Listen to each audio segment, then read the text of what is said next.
Here's something interesting.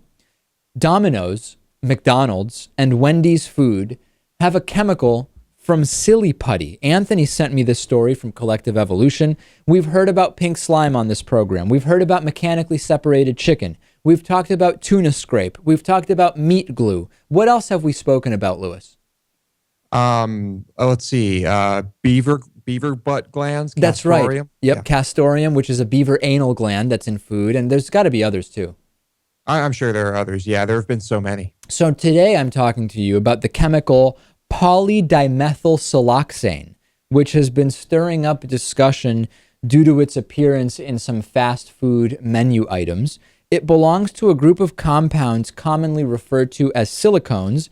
An application of the chemical range, it's applied to contact lenses, medical devices, shampoo, conditioner. It makes hair shiny and slippery. Caulking, which is not the type of thing you want to be eating. Heat-resistant tiles, polishes, cosmetics, and Silly Putty, something that actually may be non-toxic because lots of little kids actually do try to eat it, but is probably not particularly nutritious or healthy. The FDA does approve of this chemical as non-toxic, even though it is non-biodegradable, and its commercial use in breast implants has been decreased due to, quote, safety concerns. It is under section 176.200 considered a defoaming agent and an acceptable additive to food. So here's how it's used in fast food that I mentioned. Domino's Pizza lists this in their breadsticks, their cheese bread, as well as in their garlic butter oil. Sounds delicious. And it's commonly used on most of their pizzas. McDonald's lists polydimethylsiloxane as an additive to their cooking oils, meaning that those infamous McNuggets and French fries are saturated in the chemical.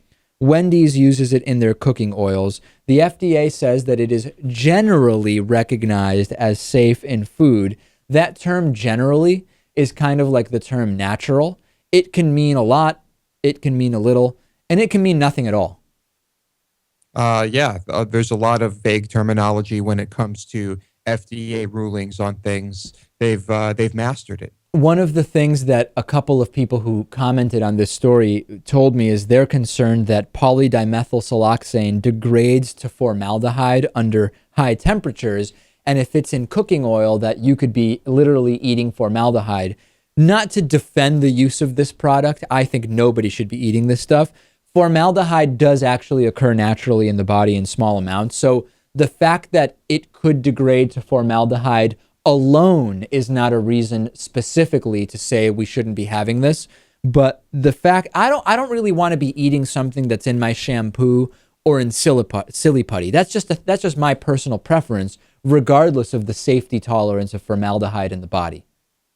Right. And also regardless of what the FDA says about it, because they are completely morally bankrupt, if you ask me. Well, that's the concern a lot of people have, which is the FDA says it is generally safe.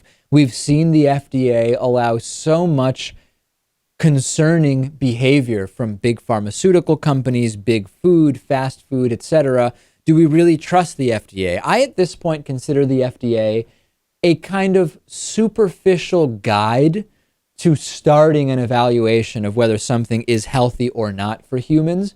But it is by no means the be-all, end-all when it comes to figuring out what is and isn't safe to eat, particularly when we have terms like, it is generally safe in small amounts, for example. Well, what exactly does that mean? Where is the line on what is a small amount? And what does it mean to be generally safe?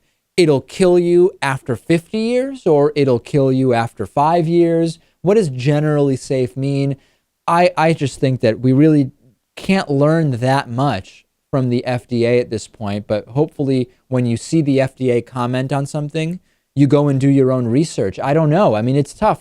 People are busy. I certainly don't research every single thing that I eat. Sometimes you're at a restaurant and you don't really know, is this antibiotic-laced chicken or isn't it? Sometimes you're buying a product that says natural and you don't really know what that actually means. And people are busy. I mean, it's understandable. It's hard. Yeah, it's hard. But I know that if there were a specific ingredient that I wanted to know about, the FDA would not be my source for information on that. No, and the one actually I researched lately is when you buy pickled products in grocery stores, sometimes they come like in a glass container. Sometimes it might be in one of the little plastic ones that's been packaged by the store. A lot of pickled products, and I apologize, I just thought of this. A lot of pickled products, like if you buy those spicy pepperoncinis, for example, they'll have a product in there. I don't remember if it's a benzoate or one of these things. And I started noticing that some products had it and some didn't. So I researched it. The FDA considers it generally safe in small amounts or something like that. But when you research it, it really doesn't seem like the type of thing you should be eating. So now I'm aware of that. Anytime I buy those, whether it's pickles or peppers or olives or whatever, I look to see if it has these benzoates. And if it does, I don't buy it. You literally have to be at that level if you want to be paying attention to this. Right. It certainly doesn't hurt to read the ingredients on what you're buying or looking at, and then just do a quick internet search. I mean, the information is available. It certainly is. Take a look at our Patreon campaign to support the work we do on YouTube. Go to patreon.com/David Pakman. That's patreon.com/David Pakman. We'll be back after this.